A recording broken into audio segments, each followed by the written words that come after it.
Dobar dan i dobrodošli na online radionicu Regionalnog challenge fonda. Nadam se da vam se dopao naš video koji naglašava benefite za kompanije i da vas je malo podsjetio šta je to Regionalni challenge fond i čemu služi. Pre nego što nastavimo s online radionicom, ja ću dati reč koleginicama iz tehničke podrške. Verujem da ste svi do sada već veoma iskusni sa korišćenjem Zooma i praćenjem webinara, ali za svaki slučaj da čujemo još jednom na što treba da obratimo pažnju da bi nam praćenje ovog webinara bilo prijatno iskustvo. Aleksandra, izvoli. Hvala Jelena. Dobar dan i dobrodošli na prvi tutorial i sesiju za pitanja i odgovore Regionalnog challenge fonda u Bosni i Hercegovini. Prije početka webinara kratko ćemo se osvrnuti na tehničke tačke. Dragi učesnici, na današnjem webinaru dostupan je simultani prevod na lokalni jezik. Kako biste aktivirali opciju interpretacije u Zoom traci sa alatkama, u donjem dijelu ekrana pronađite ikonicu interpretacija. Kliknite na datu ikonicu i odaberite opciju BH Lokal. Podrazumijevana opcija prevoda jeste da čujete 80% prevoda i 20% originalnog zvuka. Ukoliko u potpunosti želite da eliminišete originalan zvuk i čujete samo prevod, klikom na ikonicu interpretacija odaberite opciju Mute Original Audio.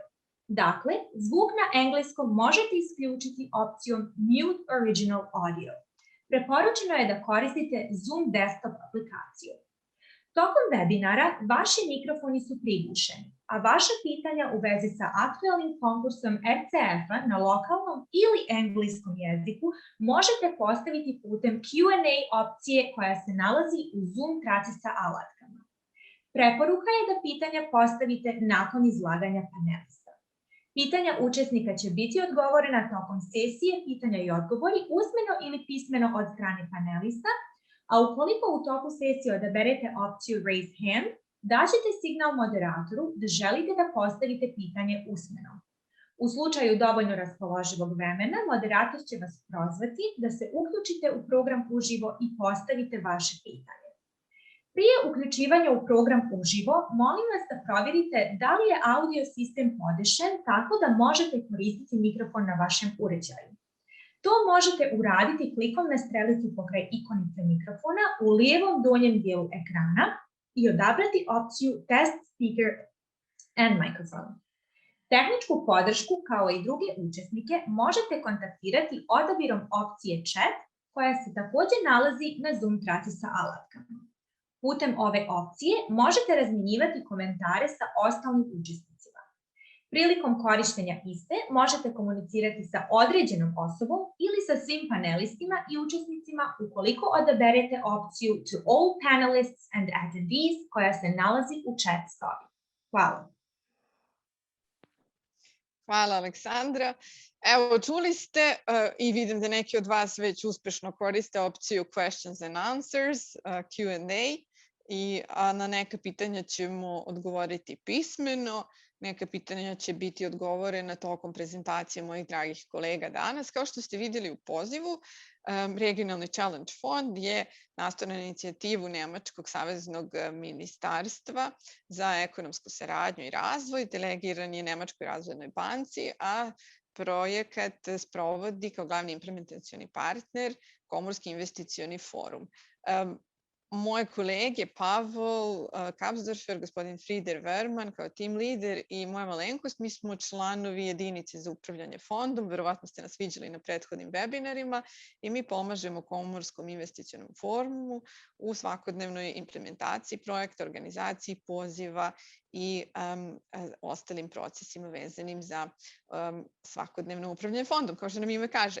Ova današnja radionica će za razliku od prethodne infosesije i nacionalne konferencije se detaljno baviti aplikacionim formularima, daćemo dosta tehničkih i operativnih instrukcija za sve vas koji ste negde uvereni da već ispunjavate uslove prihvatljivosti i počeli ste da radite zajedno sa svojim partnerima iz škole ili kompanija ili planirate da uskoro počnete da radite na pripremi izjava o zainteresovanosti. Rok za podnošenje je 30. april i prijave se podnose kroz online grant management sistem. Online grant management sistem je po našem uverenju vrlo jednostavan, intuitivan, lak za korišćenje, ali da bismo bili sigurni da i vi delite ovaj naš uvid, da će i vama biti lak i jednostavan za korišćenje, mi smo pripremili jednu prezentaciju koju će uskoro predstaviti moj kolega Pavol, koji je negdje najviše radio na pripremi aplikacionog formulara i ovog sistema. I ja se nadam da ste vi imali prilike da se upoznate sa formularom izjava zainteresovanosti, da ste vidjeli koje su to pitanja i da će vam sada ova prezentacija još dodatno možda pojasniti šta je bila intencija određenih pitanja i šta bi tu bili savjeti prilikom davanja odgovora. Pavol će govoriti na engleskom, tako da vas ja pozivam da uključite prevod ukoliko vam je potreban. Takođe pravit ćemo stanke nakon svake sekcije i tu ćete moći da postavite pitanje vezano za datu sekciju iz prijavnog formulara izjave zainteresovanosti, da li kroz Q&A, da li kroz raise hand. Preferiram ovo raise hand jer onda možemo odmah da vas uključimo, čujemo i onako, što bi se reklo, raščistimo sekciju po sekciju i onda pređemo na narednu temu. Eto, nadam se da ste saglasni sa ovim predlogom i da možemo da nastavimo. Pavol, ja te pozivam da nam predstaviš formular izjave o zainteresovanosti koji se popunjava kroz našu online platformu s kojom ste imali prilike da se upoznate kad ste, ako ništa drugo, onda kad ste pripremali prijavu za ovaj webinar i tražili referentni broj.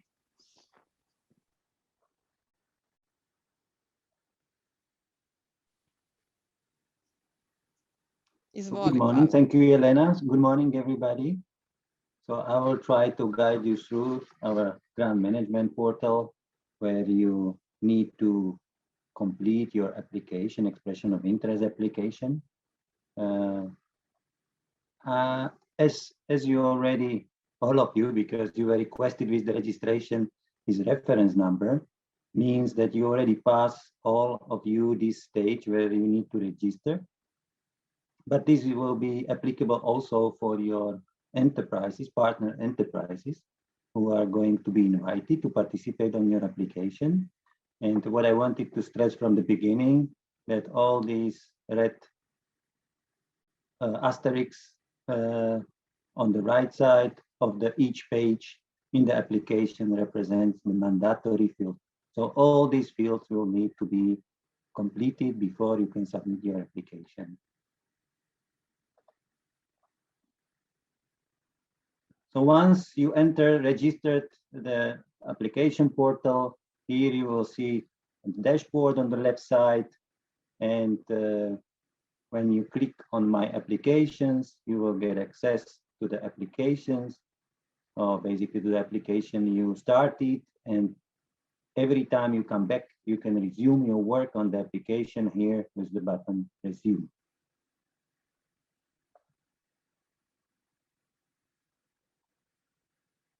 On each page, so here we are getting, once you resume, once you open your application, you get a summary page.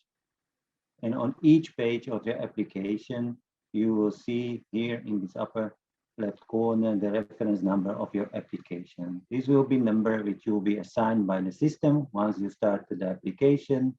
And basically, our system and RCF will recognize your application according to this reference number.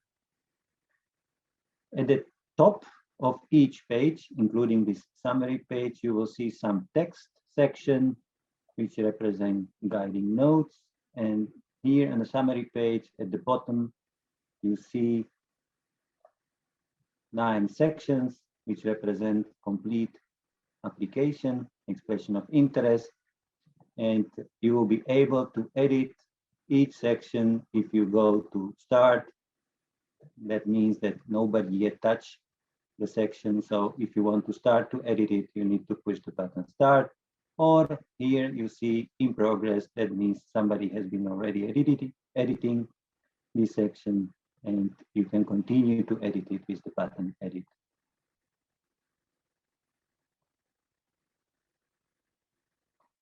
is there any question regarding this summary page? Because I think that's quite important page, because every time when you want to see sort of overview, where do you stand with your application, you can always push a button, return to summary, which I show you on the next slide, following slides. It's always button which is available on each page after the summary page. So you can always return here and see how do you stand. Let me also take this annotation, maybe it's easier to follow. And here on each page, you will see also this frame with the percentage of completion of your application. Any questions regarding this summary page?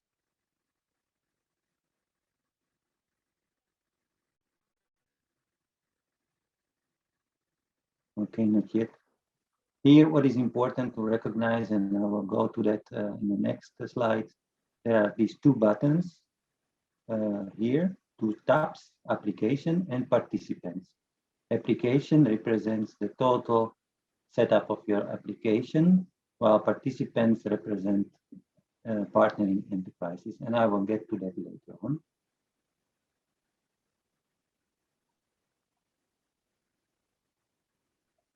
So here you see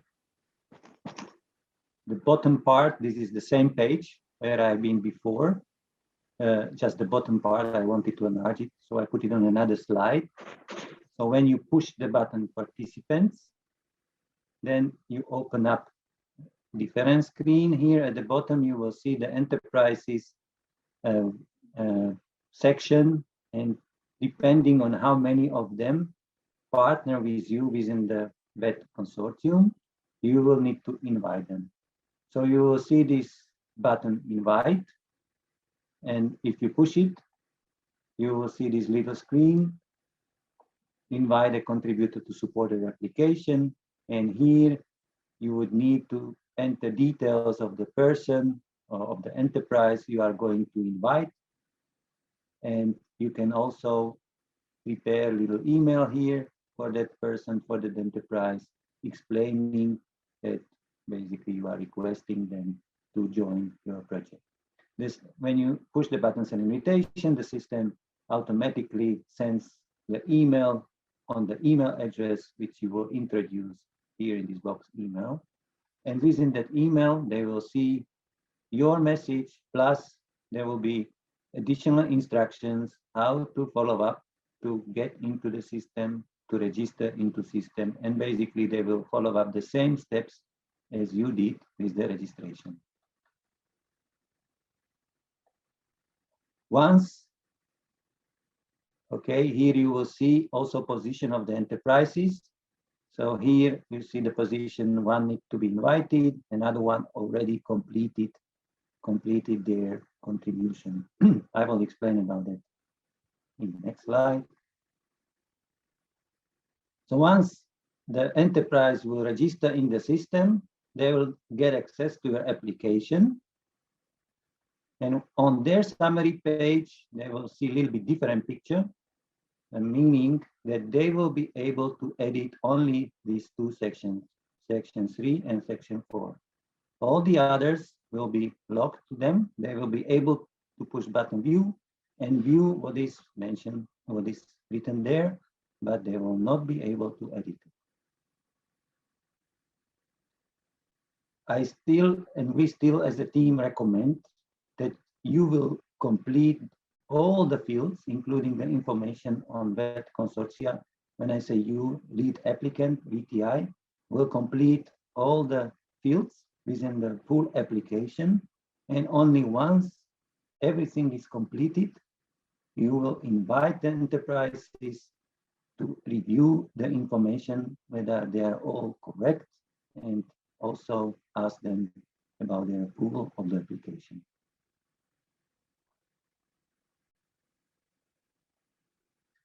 Okay, so I will returning to that in section 3, and now we follow the full structure of the application. So section 1 is about the eligibility criteria, and you will see very simple format with the questions of eligibility criteria, and simple answers confirming whether you comply with them. In case your answer indicates non-compliance, the system will give you automated message to inform you that you are not complying, and unless you change your answer, you will not be able to complete and submit the application. This is very similar also for the other sections, other pages. When you edit certain section and you will not complete field which is mandatory, marked with this as asterisk, the system will give you automated message that you still need to complete these fields before you can submit the application. But it is possible to return to any section to edit the missing fields. So it's not mandatory, compulsory to complete the full section and then to move on to next section. You can work with any section you choose, complete as much as you can, save it, save work in progress, and return to that back once you have the missing information available. Any questions regarding this first section, eligibility criteria?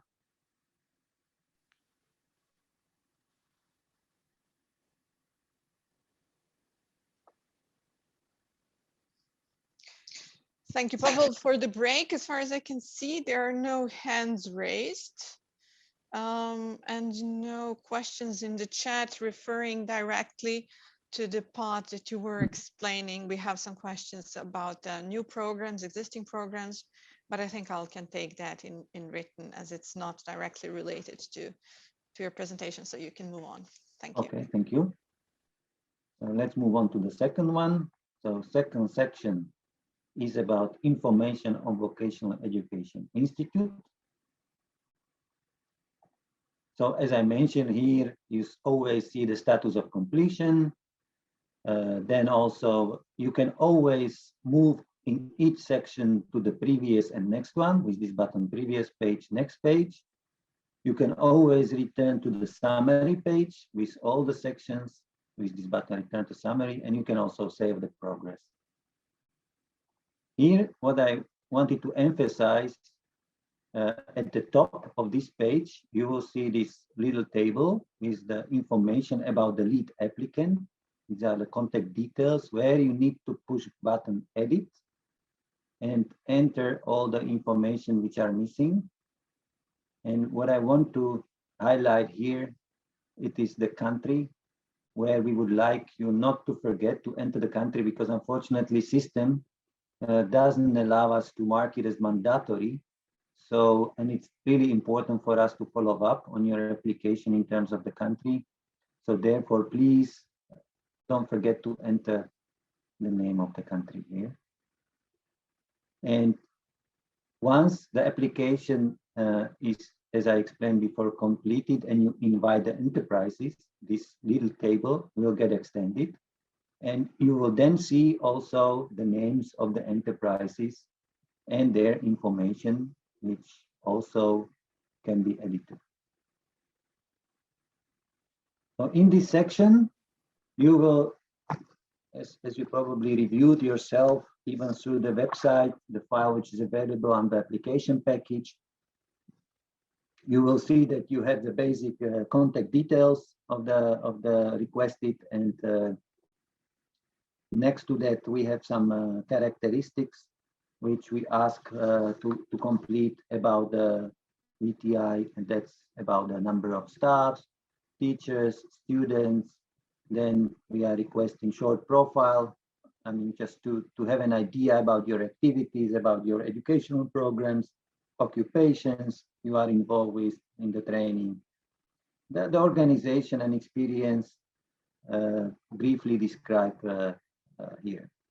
Then we want to see also whether you have any experience with grants and other aids which you receive in past 3 years.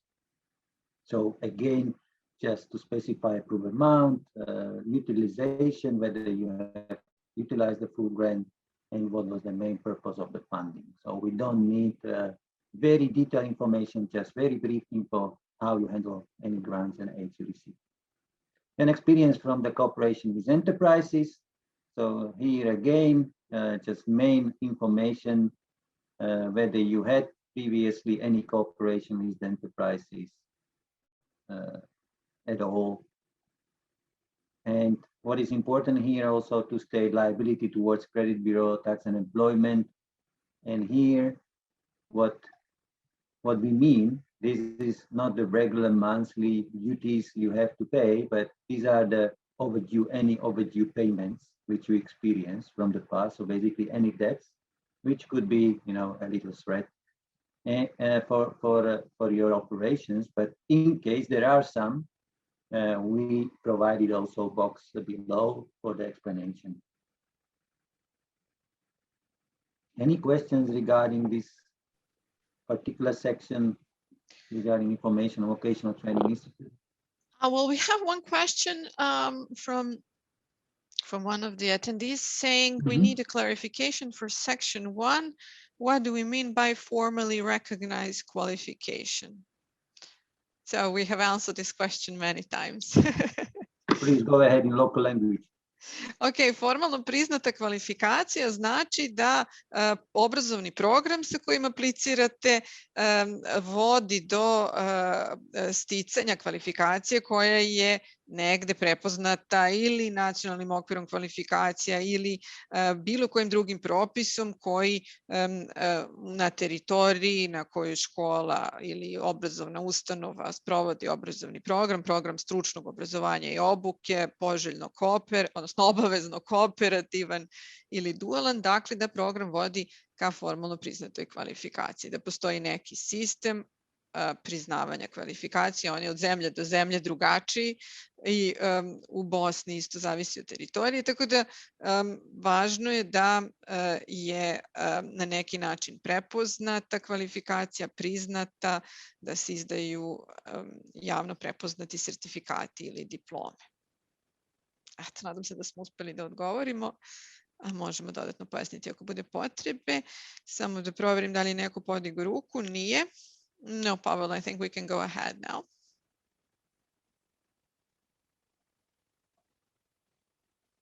All right, so then we go to the next section, section 3, which is information on web consortium enterprises. So here the same as we requested from VTI, we are also requesting information from the enterprises, from each partner enterprise from the web consortium. And here we already prepared the fields for 3 enterprises. Of course, 2 of them are the minimum number and the fields for 2 of them are mandatory. While, in case there are a few more enterprises, then basically you have fields available for that as well. So in that section, except the contact details, we also requested some main characteristic. So through drop-down menu, you can select the legal form of the enterprise. There is a one line for your activity to mention. So basically, we want to just know what basically you do, as an enterprise, what you are active in. Then also through drop-down menu, you are selecting economic sector. Then you choose the size of the enterprise.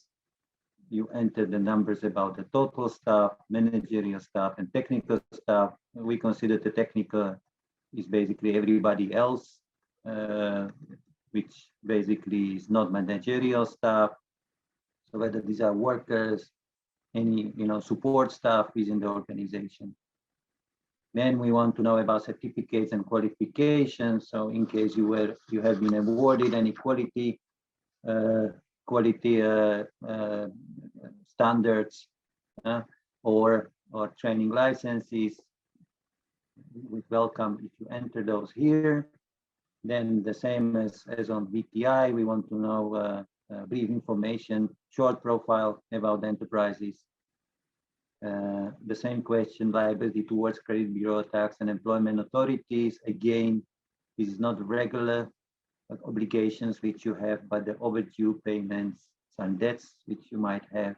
again, explanation is possible. And with the enterprises, we also want to know about the end year result in the year preceding submission of this expression of interest. We all know about the situation with COVID and limitations which enterprises have with their activities, and therefore, yeah, we are ready to consider if the end year result has been lost, but it should be also clearly explained and indicated that previous results have been solid, have been profitable. And we also want to be sure that any enterprise which gets involved in the consortium has sustainable operations and will be able to follow up on the projects until its completion. As I mentioned, we have ready fields for 3 enterprises, but 2 of them are mandatory to complete. Okay, now we do have some questions. There's one about technical limitations. Is the number of characters limited in terms of number of amount of text that applicants can enter in the system? We thought about it, but at the end we decided not to limit.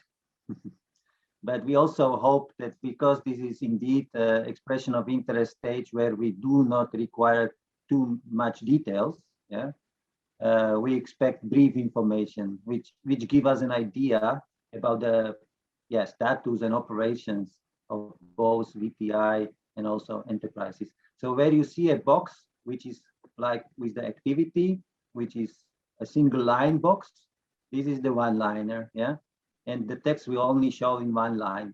But when you see a box with several rows, yeah, available, that means that you can write more text into it, and the text as of now is not limited, but obviously we are expecting to have experience from this first round to see if we should limit that in future or not. Okay, thank you.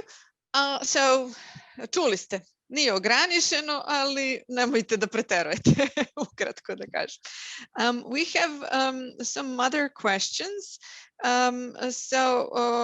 Liability towards credit bureau. We need to clarify that to Mr. 𝗪𝗀𝗏𝗏. What do we understand by credit bureau? Does it refers to debts toward debts shown in profit and loss accounts or something else? And there's a connected question saying from Ms. Hadžić, if I understood well, if a company has a credit and it's paying its rates regularly, that's not a problem. So yeah, I will start from the end. I confirm that's the correct answer. Yeah, we are asking only about all these debts which in some form are overdue. Yeah, so I mean there where you cannot or you don't repay your obligations on time. So everything, whether you have a loan, credit, then you can always claim this is all regular. But anything what is, overdue, what is over the due dates, yeah, we would like to mention here. I mean, in different countries, you have to remember that this is a project for 6 economies, and everywhere, the registers, yeah, which basically collect, the information about the unpaid obligations or even regularly paid obligations are called differently.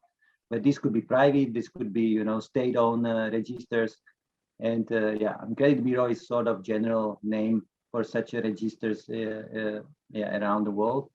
So basically, these are the registers where you can verify about the debts, obligations of the particular party.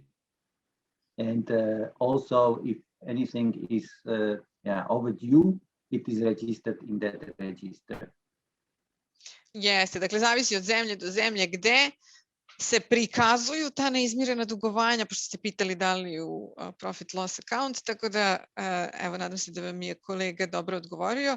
Imamo pitanje, we have a question about the total number of employees, and we have a question in chat from Ms. Marković and in Q&A from Mr. Palić.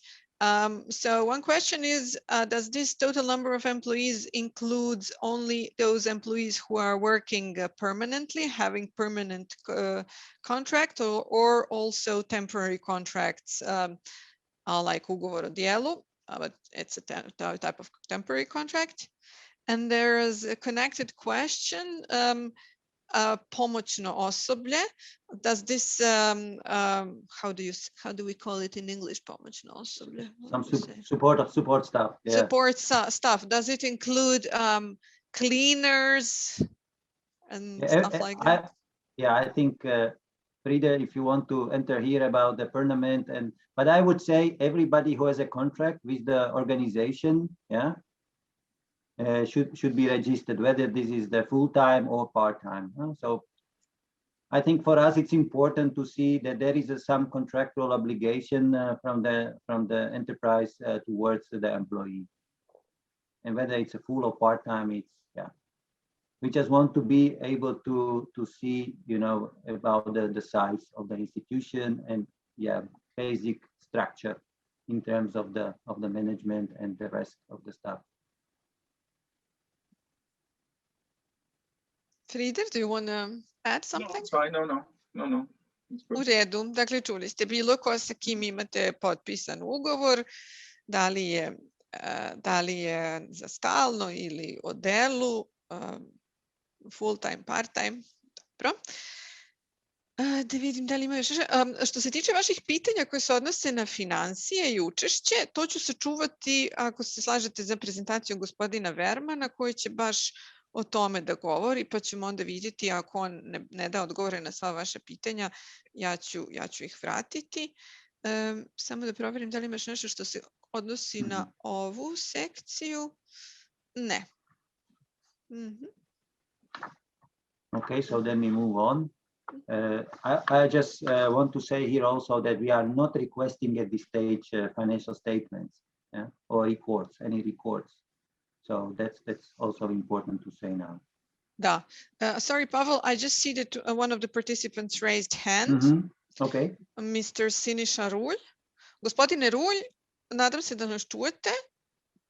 S obzirom da ste podigli ruku, ja ću vam sada dati dozvolu da govorite. Izvolite. Da li imate pitanje koje se odnosi na ove sekcije o kojima je sada kolega Pavel govorio? Izvolite. Da. U programu ste, što bi rekli radiovoditelji. Gospodine Rulj, ne čujemo vas. Jel se čujemo? Evo sada vas čujemo, izvolite. Ovako, pitanje da li može da učestvuje i više firmi, znači više od 3, odnosno 5, 6, 7. Da, evo upravo sam ja na to i odgovorila negde u chatu ili u Q&A. Imala jedna gospođa slično pitanje. Može i više od 2 i više od 3. 2 je minimum, 3 je poželjno, a 6, 7 je super. I sistem ostavlja mogućnost za unos podataka za do 10 kompanija. I recite mi obaveza zapošljavanja, šta sada, da li smo došli dotle, šta sada ako učenik koji je zaposlen, znači imamo li neku pisanu obavezu da firma mora da zaposli radnika, odnosno šta ako on napusti poslije 5-6 dana ili mjesec? Evo ja ću sada provjeriti da li kolege žele da preuzmu vaše pitanje. So the question concerns obligation to employ the workers. What happens if company employs the worker and he or she decides to quit the job? That's not that isn't beyond the scope of the what the company can do. It is not a requirement that the trainees are later on employed. It's of course an advantage, so if the project foresees it, then this will be considered a good cooperation between VTI and company. But it's not a requirement, and if a person leaves after the traineeship, then I would say bad luck to the company. That's where the damage is. So we don't hope that this happens.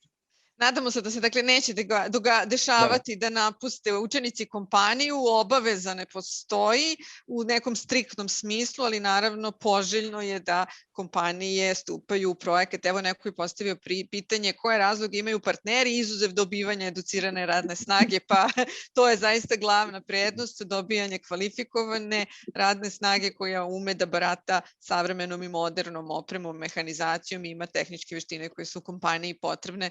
To je zaista glavni adut, tako da bojim se da, odnosno nadamo se da će to i onda i motivisati na učešću u projektu. Gospodine Rulj, ili imate još neko pitanje? Još jedno pitanje, znači ovdje nacionalno priznata diploma, mi imamo zakon o priznavanju diploma, sad ima li to veze sad, može li se on uklopiti ili je li ta naša diploma u redu?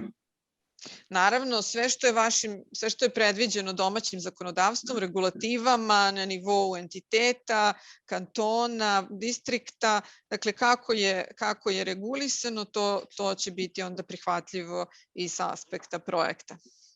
Ne znam, hoćemo li čekati, još imam pitanje oko 10% učešća ili ćemo na njega tek doći?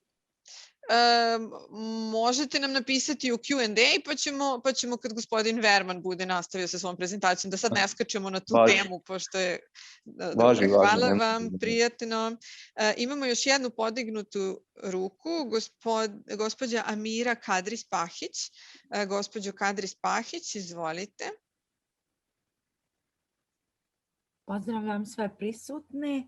Jedno samo pitanje, evo neću o 10%, upravo sam ja i postavila ovo pitanje koje ste prethodno komentarisali, koje interese imaju naši partneri. Evo konkretno, dakle dolazimo iz naš tim, Srednja ekonomska škola Sarajevo, već imamo smjer bankarski tehničar po sistemu dualnog obrazovanja, sarađujemo sa bankama i evo aktivno razgovaramo o ovome projektu.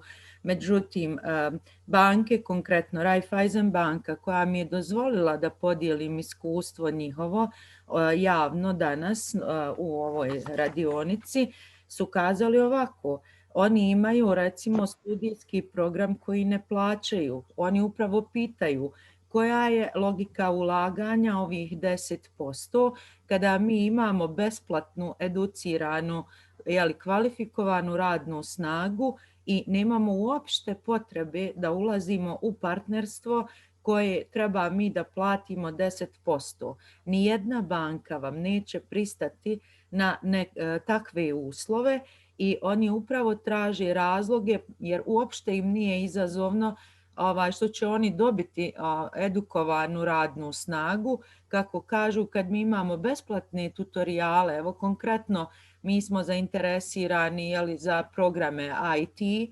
savremene i evo banke, oni već to imaju. Da, razumeli smo vaše pitanje, dakle koji je interes ulaganja 10%, evo samo možda, rekla sam o tome ćemo govoriti kasnije, ali možda samo da kratko kažemo 10% ne mora da bude na nivou svakog partnera, 10% čitav konzorcijum i što se tiče ulaganja, to mogu biti direktna ulaganja, a mogu biti i in-kind troškovi, ali hajte da onda taj deo finansijski, sačekamo prezentaciju gospodina Vermana, on će to detaljno objasniti, a ovde možda o interesu kompanija. Videli smo i ovaj video na početku gde smo se trudili da nekako predstavimo koji bi to mogli biti interesi za kompanije i koji su to benefiti koji se očekuju. I don't know, Frieder, if you want to add something on this? You were involved in banks, and now we heard the experience from one of the banks. No, yeah, if banks are happy with the training and the trainees they can source from the schools, then that's perfect. The assumption is a bit that this match is not everywhere ideal, and I think also for the banking sector, it's a constant struggle to get trained staff.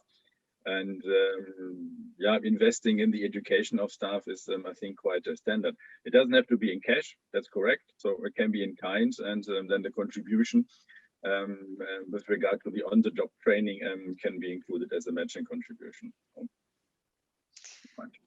Hvala, hvala. Predlažem da nastavimo sa prezentacijom gospodina Pavla, a imamo u vidu da vas jako zanimaju detalji oko finansijskog učešća kojima ćemo posvetiti dodatnu pažnju. Pavel, please continue. Okay, so in section 3, in information on vet consortia enterprises, I mentioned about the different fields you need to complete. And once the application is completed from the enterprise point of view, and then the enterprises will be able to see this button, finish contribution. It is also described here in the guiding notes of the page. And you will need to read and agree the following declaration, which is here, and confirm your participation on the application through this finish contribution. So once all the enterprises who are partnering in the project will push this button, finish contribution, then the leading VTI will be able to submit the application to RCF.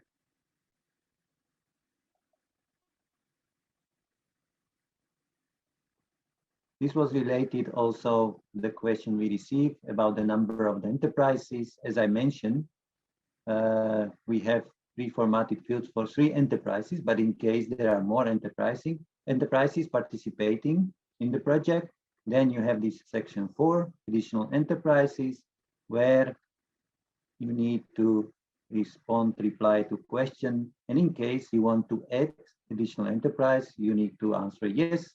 That will open fields for additional enterprises, and the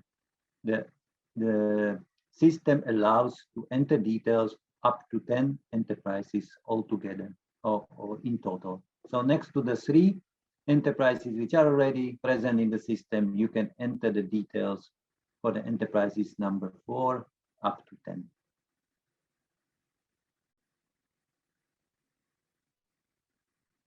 Then we have a section 5, cooperative training program subject of the application. So here we have items regarding the training program or programs, which in case they are sort of interrelated, using the similar facilities, tools, equipment, technologies.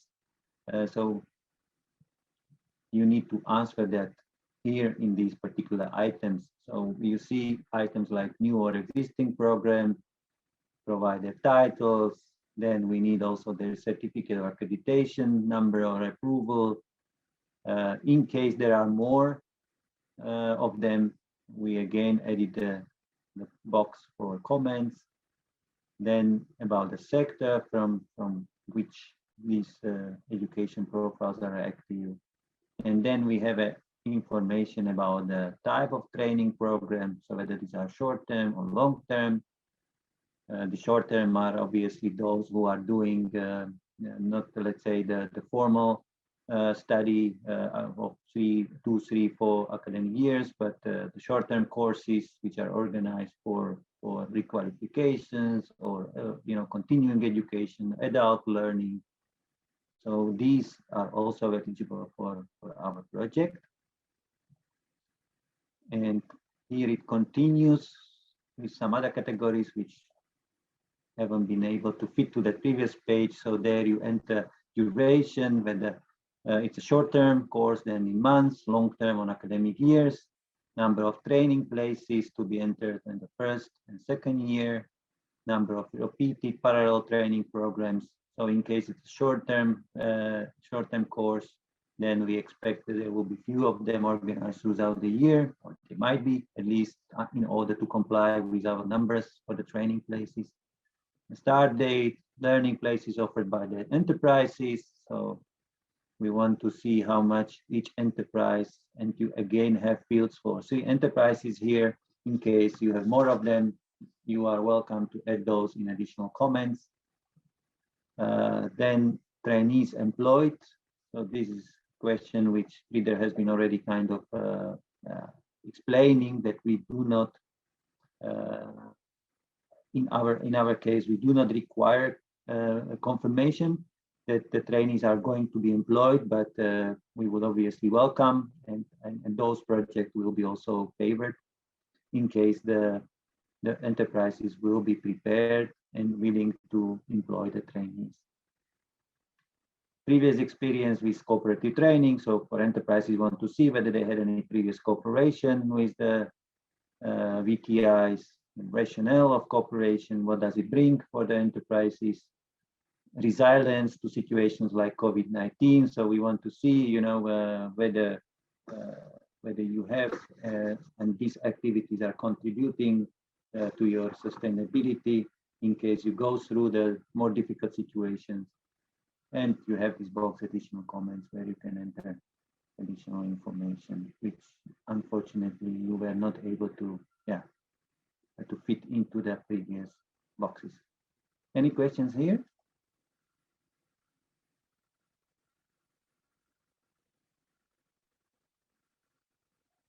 Probably not. No, I think we didn't have raised hands.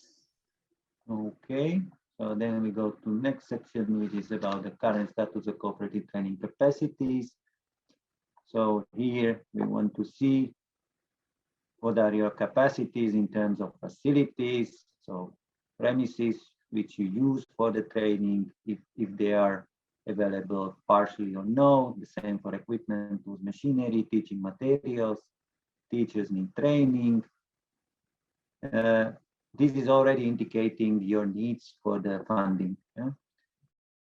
And then operational maintenance budget supported by this. So we are requesting this letter of support to be also attached in the system in the section 8. And any additional comments, again, space here. And for enterprises, we are also requesting the cooperative training coordinator and in-company trainer instructor. These could be eventually the same people, depending on your capacities, on your availabilities. Any question here for this current status? There was a question in chat. I didn't notice it because it was in chat about certificates in section 5. There was a question: how can a school provide certificate for dual education, because there are no legal regulations for that? Dakle, samo da pojasnimo, u različitim delovima Bosne negdje ima dualnog, negdje nema. Tamo gdje nema dualnog govorimo o kooperativnom, odnosno srednjem stručnom obrazovanju, i uvek se naravno misli na one sertifikate koji se mogu izdati po važećim regulativama i važećim pravilima. Dakle, ništa mimo toga. Sad, dakle, opet napominjem dualno gdje ne postoji kooperativno, odnosno srednje stručno, gdje se deo praktične nastave obavlja u kompaniji, po mogućstvu što veći deo. Pava, there was also a question about what do you mean by a training place and how do you calculate the places? Ovdje možda samo da ja ću dodati da se to odnosi na mesta za upis, koliko mesta može škola da obezbedi učenicima, odnosno obrazovna ustanova, trening centar, polaznicima određene obuke. Dakle, koji je kapacitet za obuku? Znači, pitanje se na to odnosi i tako se računa. Ako je predviđeno da se upiše 30 đaka, 15 đaka, 20 polaznika, 24, znamo da je negde limit. Dakle, koliko je mesta za obuku predviđeno ako se odnosi na program koji planirate da sprovedete. Samo da vidim ovdje, gospodin Rulj je ponovo digao ruku. Već smo mu... Gospodine Rulj, daću vam reč, ali vas molim samo da budete kratki i jasni. Jel se čujemo? Čujemo se, izvolite, kratko, jasno. Šta znači trener u kompaniji i ko je koordinator? Znači, je li koordinator iz škole ili je jedna osoba zadužena i za jedne i za druge, i šta je trener? Šta je trener u kompaniji? To vas zanima. Da. Da, s obzirom da govorimo o kooperativnim programima obuke, dakle očekuje se da se sprovede praktična obuka i u obrazovnoj ustanovi i u kompaniji. I mi smo ga nazvali in-company trainer ili kompanijski trener.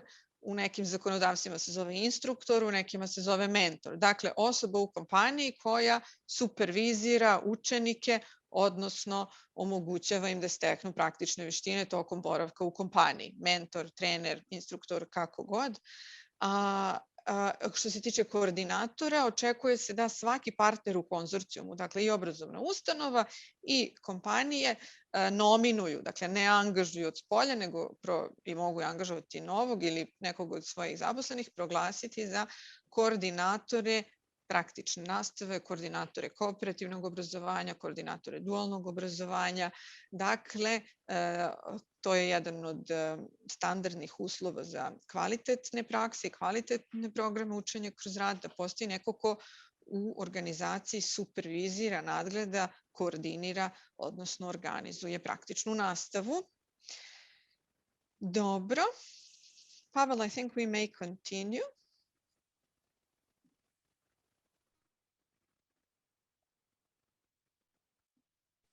Yeah. Good, thank you. All right, so then we passed section 5 and 6, and then we go to section 7, which is about subject of the grant financing. So here we want to enter brief description what you want to finance by the RCF, then enter the country, the local currency, and then these are the main categories which are going to be considered by RCF for funding, and these are premises, facilities, either their rehabilitation, reconstruction, or extension, equipment, tools, machinery, either procurement, purchase, or upgrade of existing one, teaching materials, either preparation of new ones or upgrade, and then training of the coordinators, teachers, in-company trainers, and anything else. And if you would like to add anything else, so here you have boxes to enter the figures, yeah, in euro, but also in local currency. And just to continue, at the bottom of this section, you will see the field for the matching contribution. So, I mean, all the figures which you are entering at this phase, yeah, are estimated. Okay, so then in future they might differ. Obviously, we do not expect that there will be major discrepancy, but still, I mean, we do not expect we will have the final very precise figure right now within the expression of interest, but we want to have the best estimate. And here we are requesting this matching contribution of which should represent at least 10% of total requested grant amount, which can be, as I already mentioned, financial or in kind. And you can also see and read the guidelines on the website for the matching contribution, which gives you a better idea what could be included in the matching contribution.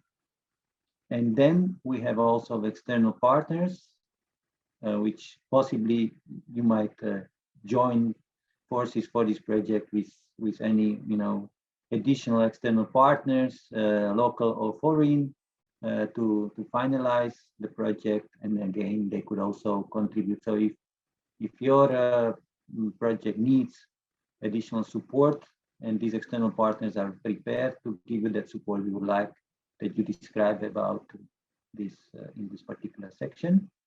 And then the total grant requested is the sum of the amounts which you are entering in the boxes before the euro amount and also local currency amount. Any questions here?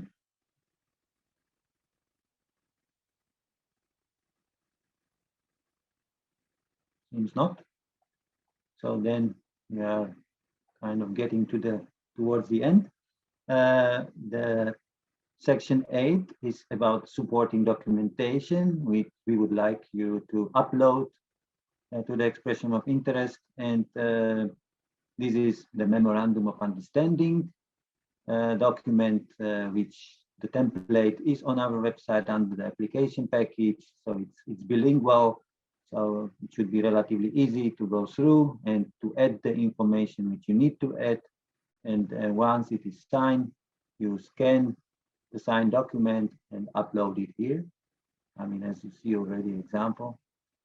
And then we want to have a date of the memorandum of understanding on which it has been signed. And in addition, we are requesting here licenses for the Vocational Training Institute, accreditation document for the training or education programs, a letter of support, which I mentioned before. What I want to highlight here, the privately owned VTIs are obliged to upload the letter of support signed by the legal representative of the VTI, so by the owner, so not by the local authority which supervises and monitors the VTI. And then the last one, the last document is enterprise business registration. And again, just to mention, for privately owned VTIs, this should be also part of it because they are basically private business, private entity. Any questions here in this section of supporting documentation? Yes, we have one question about the letter of support. Gospodin Hodžić kaže u dijelu letter of support stoji sljedeće: enter the name of the education profile that you seek to support. Na što se odnosi education profile? Pa kao što smo rekli, u različitim obrazovnim sistemima negde se kaže obrazovni profil, negde se kaže struka, oblast delatnosti, šta god. Dakle, ovo što ste vi napisali, da li je to, na primjer, mašinska struka, elektrostruka, da. Dakle, kako se zove taj obrazovni program, obrazovni profil za koji školujete, da li je to tehničar elektropostrojenja ili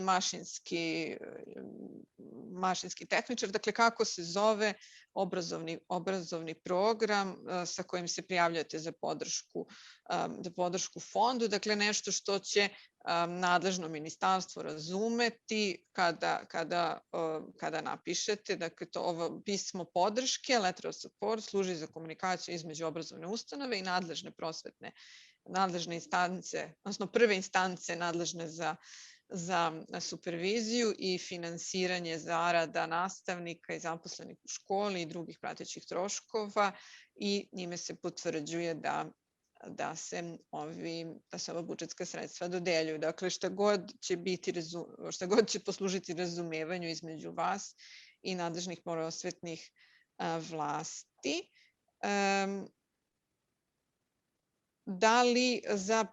Da li se koristi template na engleskom?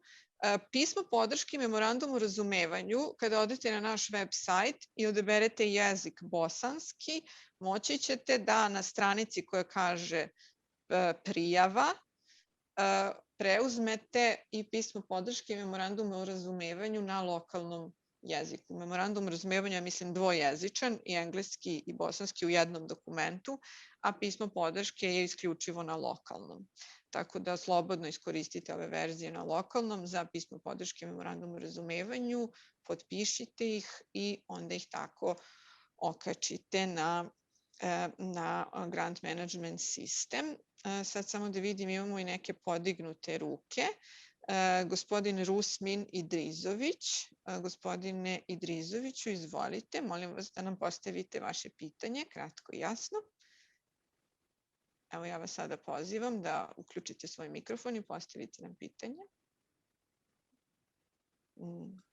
Halo, čujemo se, dobar dan. Izvolite. Halo. Čujemo vas, izvolite. Odlično, super. Moje pitanje dolazim iz Mašinsko-saobraćajne škole iz Mostara.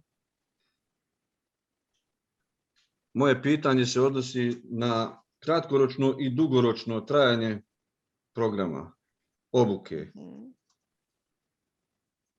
Halo, čujemo se. A šta je tačno pitanje? Pitanje je ovako postaviti u formi pitanja. Da li jedno drugo isključuje? Kratkoročno manje od 12 mjeseci i dugoročno trajanje više od 1 godine. Pošto smo mi škola koji, dakle, imamo mogućnosti da vršimo dokvalifikaciju polaznika. Dakle, mi obrazujemo prvenstveno učenike ali imamo mogućnost i da vršimo doškolovavanje polaznika. Da li jedna druga mogućnost isključuje jednu drugu? Aha, razumela sam, imate više različitih programa. Bilo je Ne, izvinjavam se, nije više različitih, dakle, naravno, u školi ima više različitih programa, ali u sklopu određenih programa mi imamo mogućnost da školujemo vanredne polaznike, tako se to zove, ja? Da vršimo doškolovavanje, prekvalifikaciju i tako dalje. Pitanje je moje sljedeće. Dakle, pored ovih što nam je prioritet da vršimo obuku naših učenika, da li možemo vršiti i prekvalifikaciju, odnosno polaznike? Pitanje ima ovdje u ovoj aplikaciji polaznoj kratkoročno manje od 12 mjeseci i dugoročno. Razumeli smo vas u potpunosti. Imali smo slične pitanja i ranije. Dakle, vi samo treba da odlučite šta vam je primarni program i šta vam je sekundarni program. Možete aplicirati u okviru jednog projekta sa oba programa. Ukoliko su oni srodni, koriste istu opremu, zahtevaju iste infrastrukturne radove, to smo već odgovarali kroz chat i Q&A, pa možete i tu pogledati. Izaberete glavni program, za njega unesete podatke kroz polja koje je Pavel sada predstavio, a u sekciji za komentare možete opisati i dodatni program. Naprimjer, ako vam je glavni taj dugotrajni, trogodišnji ili četvrogodišnji profil, nisam razumela, i onda u sekciji add a comment možete napisati da postoji i sličan program za vanredne učenike i napisati koje je njegovo trajanje i ostale specifikacije. Super, razumio sam, hvala puno. Nema na čemu, hvala vama što ste postavili to pitanje. Sigurna sam da će biti od značaja i za druge koji slično razmišljaju. Gospodin Mijić Dragoja se također javio. Izvolite, ja sam vam dala sada mogućnost da postavite pitanje uživo, gospodine Dragoja. Da li vas čujemo? Jel se čujemo? Čujemo se, izvolite. Dobro, hvala. Biću kratak. Radi se o odjeljku 8, odnosno sekciji 8, licenca i dokument o akreditaciji. Ja dolazim iz javne ustanove, znači iz Prijedora, znači Republika Srpska, i mi nemamo, znači, te dokumente i recimo imamo službene glasnike gdje se objavi recimo dokument o akreditaciji mreža srednjih škola i gdje je navedena tačno škola, adresa i tako dalje, i znači struka, elektrotehnika i tako dalje, i recimo kod licence imamo u službenom glasniku objavi se nastavni planovi i programi gdje su navedena ta zanimanja za koja ćemo mi da izvršimo apliciranje na ovaj projekat. Pa ne znam da li su dovoljna ta dokumenta. Hvala. Ja bih rekla da jesu, ali evo pitaću i moje kolege da li imaju nešto da dodaju. Yes, I would also say yes. Yeah, no, that's fine. If it's published in the official gazette and then the description and the details are visible from that, that should be fine. Ok, hvala. Idemo sada dalje. Imamo još ruku, čekajte. Gospodin Aldin Hodžić, izvolite. Gospodine Hodžiću. Dobar dan, čujete me? Čujemo vas, izvolite. Evo ovako, ukoliko u sklopu projekta imamo partnersku firmu koja također želi imati prostor za edukaciju učenika, da li je opravdan trošak nabavka dijela opreme i za firmu, ako škola ne može sama sve da,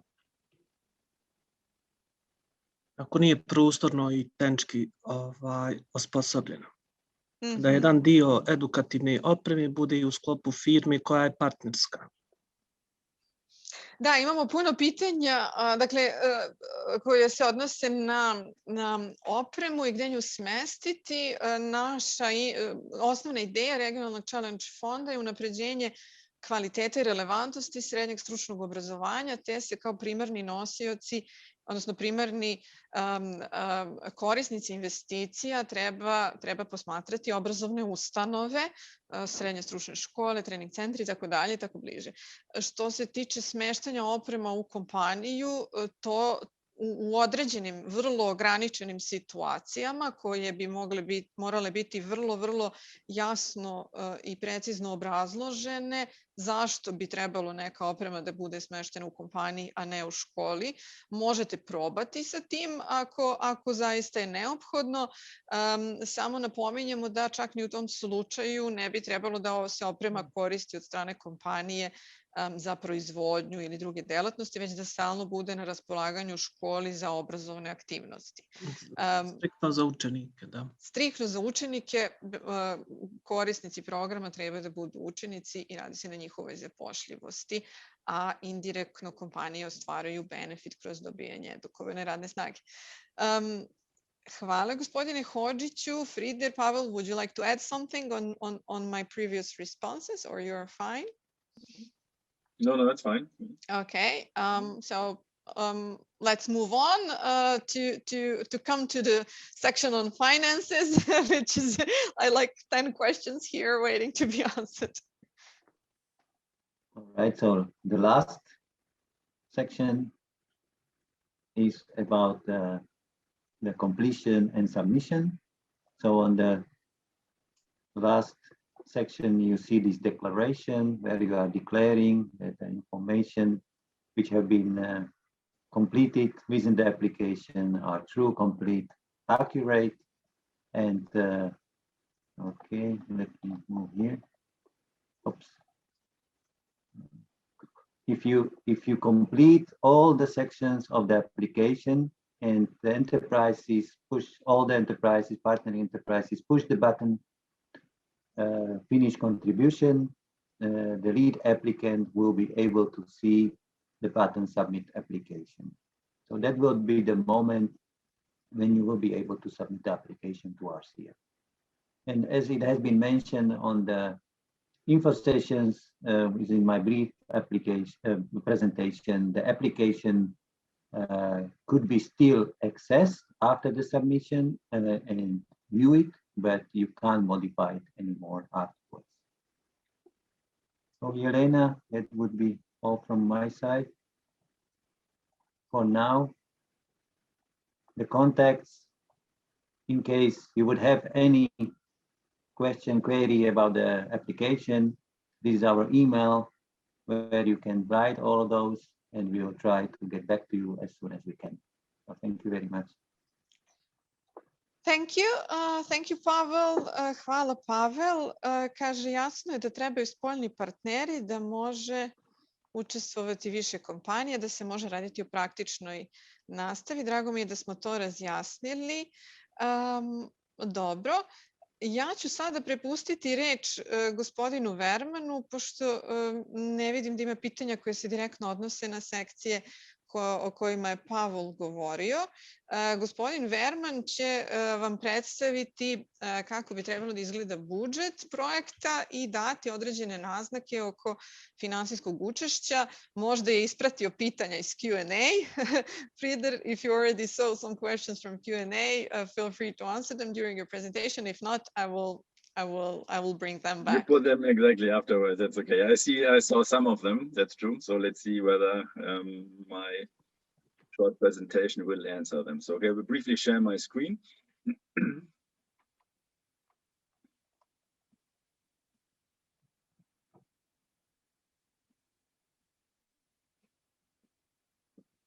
it visible now? Good. Just find the pointer. Okay, yeah, so there have been a few questions already concerning the budget, and Pavel has introduced those positions that are required for the expression of interest, which is not in very much detail yet, and that is okay, like that. But when planning the project, I think it makes sense to have a quick look at the budget, as it will be required for the full application, the project proposal.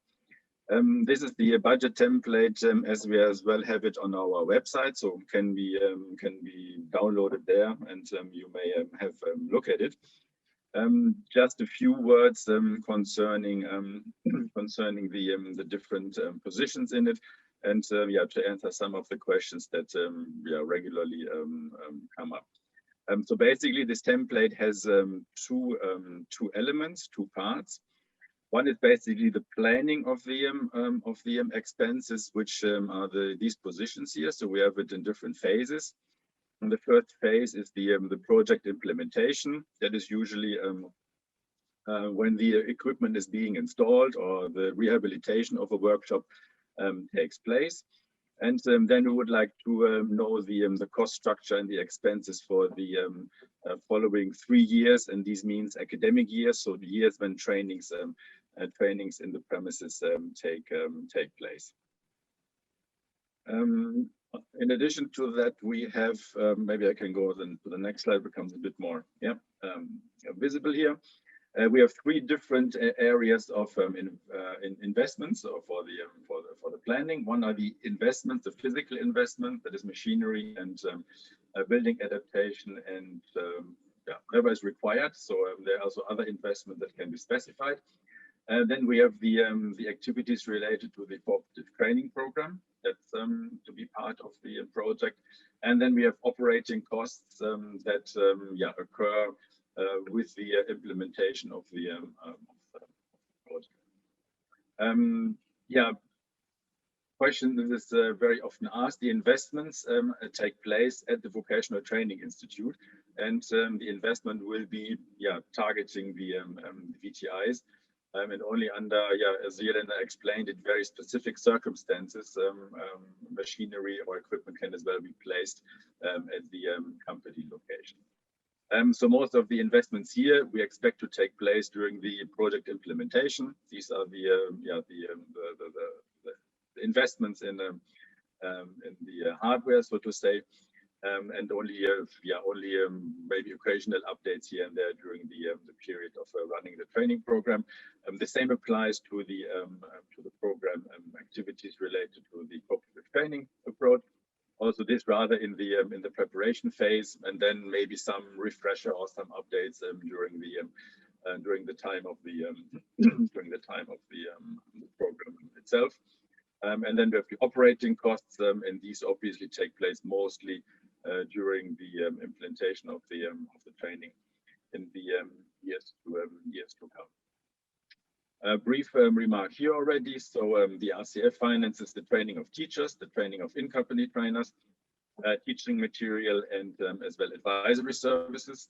This we have explained in the info session. So that's an additional element we can support. And then we have the remuneration of the company trainers and the CT program coordinators. Those cannot be financed by the RCF. So like all the operating expenses, this is to be covered by the consortia. And this brings us to the second part of the budget or the planning exercise, and this relates to the sources of funding that we foresee.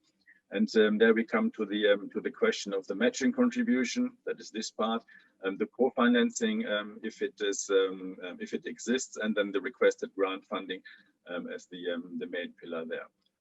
Remark with regard to the co-financing: if there are third partners involved, it's a possibility to have co-financing from them, but it's not a necessity. So depending on what type of cooperation takes place. This can be financial, can as well be in kind, of course. So that is the role of the co-financing. The matching contribution, is very often asked for. It is 10% of the requested grant funding, and it's 10% in total. It is not 10% by each consortium member, but the entire consortium as such can contribute to this amount here. And in principle, all elements qualify for the matching contribution. Of course, on the investment side with the machinery and the equipment and as well the adaptation, it is rather in cash. And here the development of the program activities and then as well the operational costs can be in kind, so that the calculation is pro rata of the activities relating to the training program that the RCF is financing. I have here these areas in gray. These are the positions that cannot be financed through the RCF. So this is mostly where we would expect the matching contribution to come from. These are, as mentioned before, the salaries of the trainers and the coordinators, and as well other operating expenses that contribute to the implementation of the training course. I think I leave it here and rather take questions, and yeah, hopefully yes. answer a couple of more. Okay, let us go back to the questions. One of the first question was if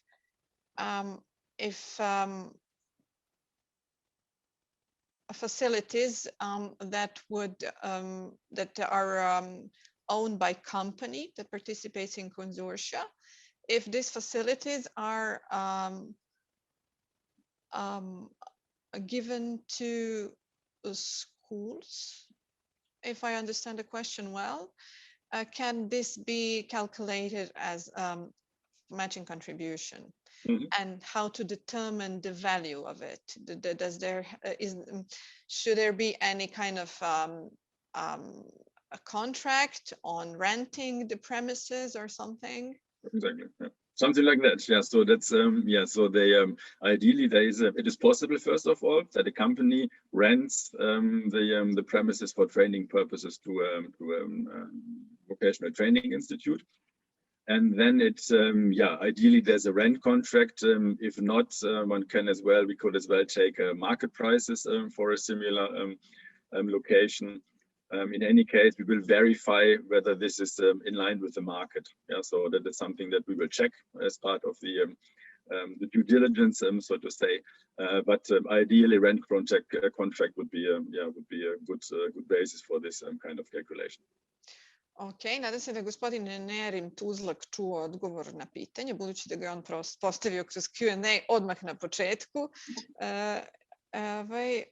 Sada kaže, is there any limitation what percentage of budget can be used for equipment? I believe not, but no, exactly. There's no, in principle, there is no limitation. If all the other positions are covered, plausibly and reasonably, then the entire requested funding can go to equipment.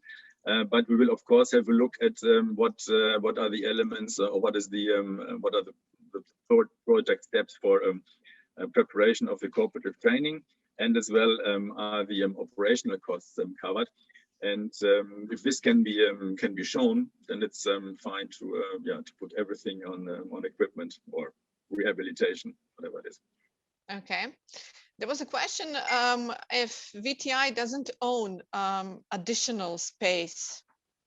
It says if VTI does not have its own, and then in bracket, additional space, can sources be used for buying a real estate or paying the rent for the additional space during the project? Yeah, purchase of space is not foreseen. So it is it is construction, or rather adaptation and enlargement of existing space. This can be considered. Paying rent would fall under the operational expenses, so that would rather be considered the matching contribution.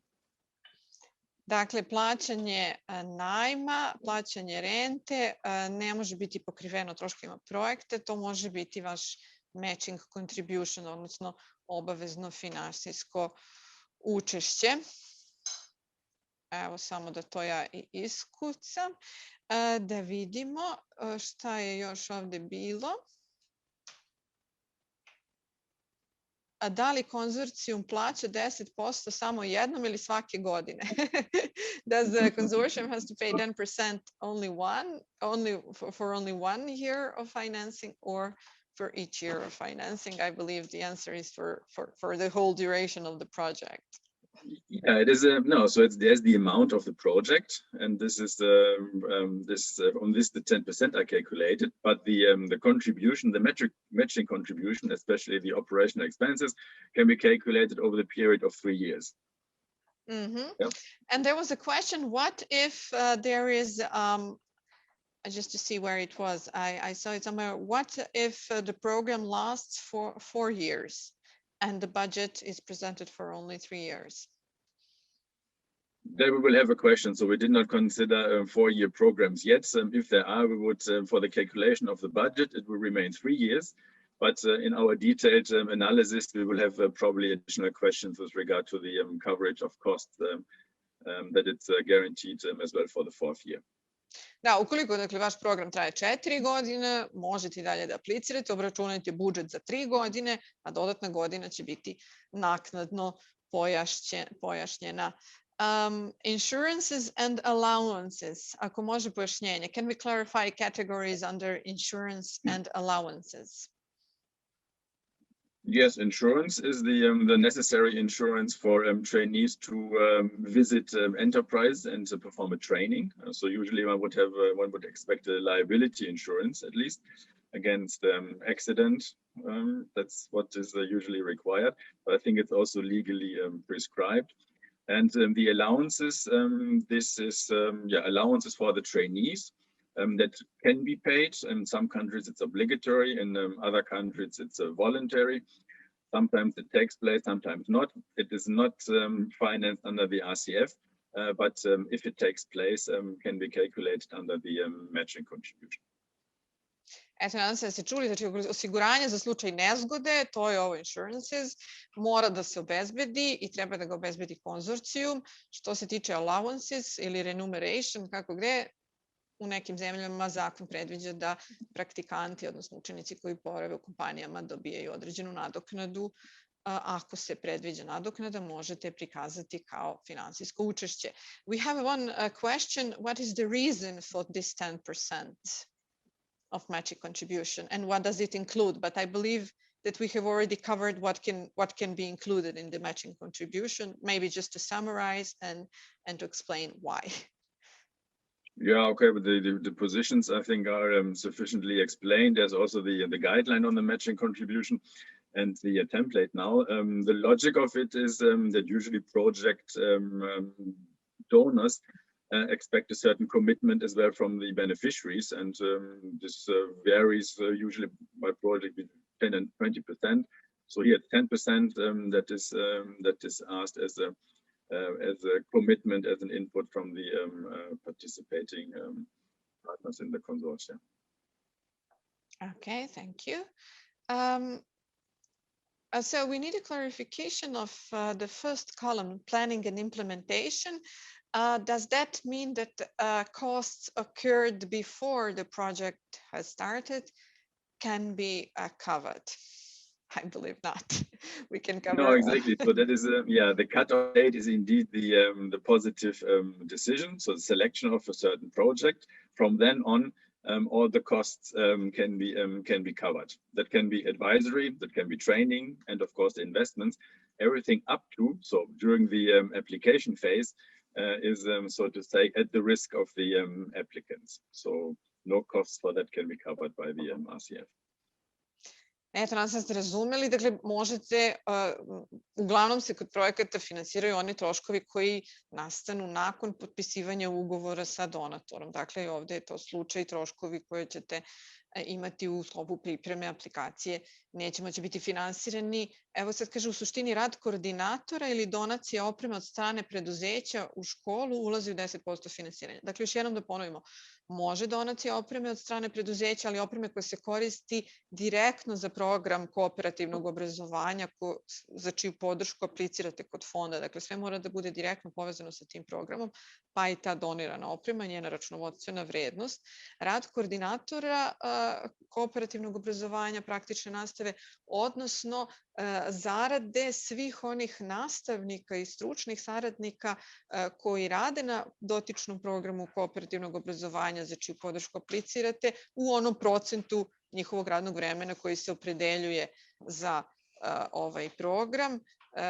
Isto se odnosi i na trenere u kompanijama, odnosno mentore ili supervizore, kao što smo rekli, zatim režije koje plaćate, troškovi grejanja, ali sve struje, ali sve vezano za program kooperativnog obrazovanja koji sprovodite. Evo, nadam se da sam sada sumirala, a svakako možete pogledati, imamo na našem sajtu smjernice za finansijsko učešće, kao i ovaj obrazac budžeta koji je gospodin Verman predstavio.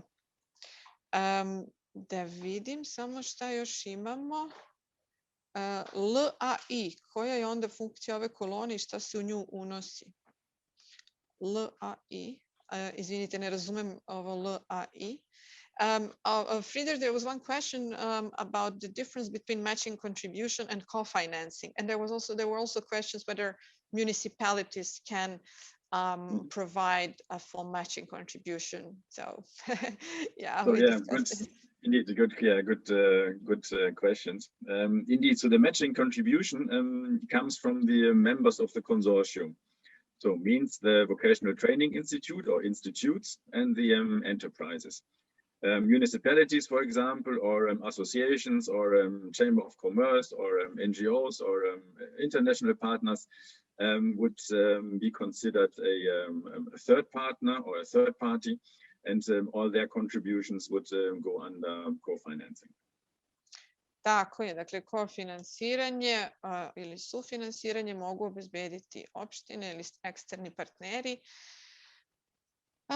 a matching contribution mora konzorcijum. Dobro. Da li koordinator ispred škole ili firme može da bude plaćen iz projekta, odnosno granta? To smo već odgovorili, ne, ali može ona sredstva koju škola i kompanija ulažu u plate koordinatora mogu biti prikazane kao finansijsko učešće. Question. We have another question about planning and implementation row in the budget. What should be included there, if not costs previous? Yeah, that is so. That's mainly the investment itself. So the purchase and the installation of the equipment, the adaptation of the workspace, or the rehabilitation of existing workshops, and as well relate to the necessary training for the coordinators, for the teachers on the new equipment, and if required and if desired as well, advisory services that help to structure and create the corporate training course that is being offered as a result of the investment. Ok, gospodine Kovač, nadam se da ste razumeli. Ja sam vam isto i iskucala. Dakle, planiranje javne nabavke, trening nastavnika, savjetodavna podrška ukoliko je potrebna školi ili kompaniji u pripremi programa kooperativnog obrazovanja. Možda će to biti relevantno, budući da čujemo da nisu svi upoznati. Da vidim da li imamo neku podignutu ruku, ništa novo, samo imamo podignute ruke učesnika koje smo već čuli.